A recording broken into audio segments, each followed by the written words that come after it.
Well, welcome back. Stitch by stitch, two military spouses are on a mission to give job opportunities to other military families across the country.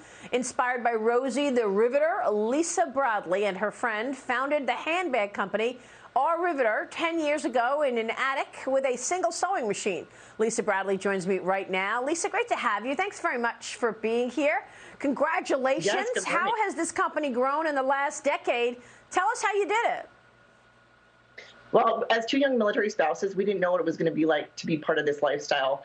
And I quickly understood that I was not going to have as much control over certain aspects of my life, like my husband deploying or needing to move in PCS all the way across the country. And we decided that there's one thing that military spouses shouldn't have to worry about having control over, and that's an income opportunity.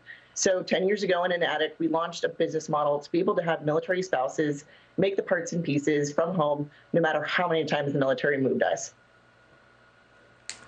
Yeah, but I mean, look, this required you to get the funding that you needed to start this company. Tell me about that and how you actually got started after having this idea and starting with one sewing machine in an attic.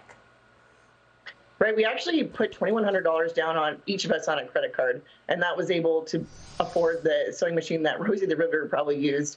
And we really grew the company one handbag at a time. We really wanted to be able to replace overseas-made handbags with American-made handbags, and we've really been able to do that for over 10 years, providing income to hundreds of military spouses along the way. And so now, with everything that's happened over the last couple of years, we're really seeing that refreshing of American-made products and people really believing in American-made products and also our military. Well, good for you. I love the idea. And let me just thank you for what you've done, because I know behind every great man is a great woman, or behind every great person is a great partner. And look, you've had to endure a lot, not knowing when your husband or your partner would be going away and going on a tour. How's that been? Is there anything you can share with us about being a military spouse? Yeah, being a military spouse, a lot of people don't realize what that lifestyle is like. There's always the wondering who's going to be on the other side of your door, ringing that doorbell, or being able to be home and not having a lot of contact. It's a really difficult thing. And so Cameron and I really wanted to create a business model where something really positive was showing up at the door of military spouses, and that's an income opportunity. So now they're able to make the parts and pieces from home, and they have like a Riveter number. Tell us about this. They stamp every part. Yeah. Tell me about the scholarship program, Lisa, the Riveter Fund. Yeah, absolutely.